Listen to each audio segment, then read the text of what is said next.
Hello, and welcome to another volume of Andre's Christmas TV special review. Now, this one is going to be a little more modern. I'm going to review the Simpsons Christmas special from 1989. This is the first formal Simpson episode ever aired after Tracy Ullman. Now, The Simpsons were very controversial in its day because a lot of people felt that it was a terrible slap in the face to family values and portrayed dysfunction openly. But, you know, as we've all learned, there's a lot more to it than that. Basically, this Christmas special is very early in the Simpsons game, so the characters, both animated and their voices, are not very well defined, but the same basic characters we all know.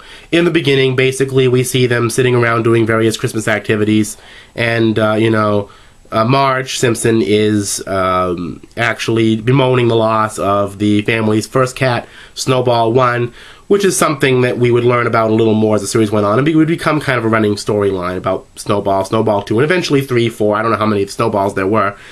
But in the end, they are all going to the Springfield Mall to shop because Marge has saved some Christmas money in her hair in a big jar.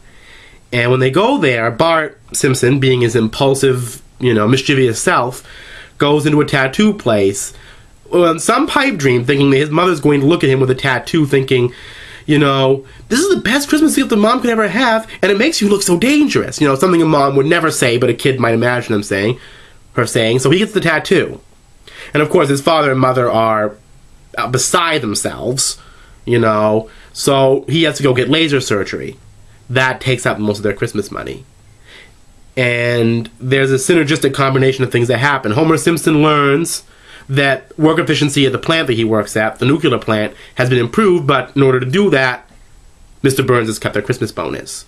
So he's thinking at one time, thank goodness for Marge's money that she saved up. And when Bart gets his tattoo removed, she's thinking, oh, thank goodness for the Christmas bonus. And of course they get nothing. So they actually end up coming together in the end, and what happens is that Homer takes a job recommended to him by his friend Barney to become a Santa, and actually goes through a number of humiliations, including one by his own son, who pulls the "oh, you're not Santa" routine, pulls the beard off, and he has to reveal that he's been working as a Santa. He goes to the supermarket or the Quickie Mart or whatever to buy a bunch of, cheap gifts for the family because he doesn't feel he has enough money.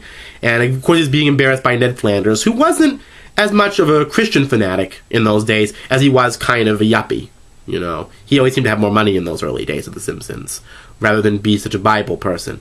But, they're in such competition at that time, the Flanders and The Simpsons. So, in the end, what happens is that he finds out that after they take the taxes away, the Santa money that's paid to Homer isn't all that much. So he goes with Barney to the dog track to try to win more money from it. Well, here's where it gets kind of, interesting.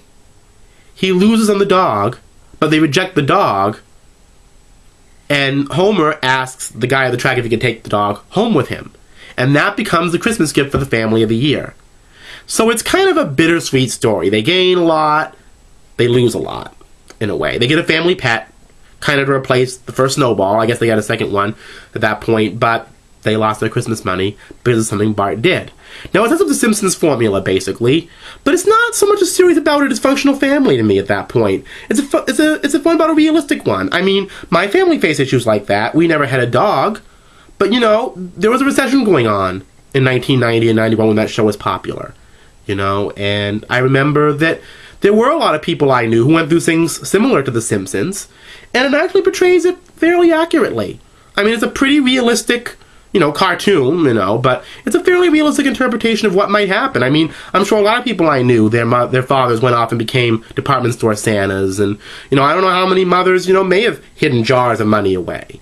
I mean, it's a realistic portrayal of what a, working class suburban family might have to go through during economically difficult times where they don't get Christmas bonuses, and so on and so forth.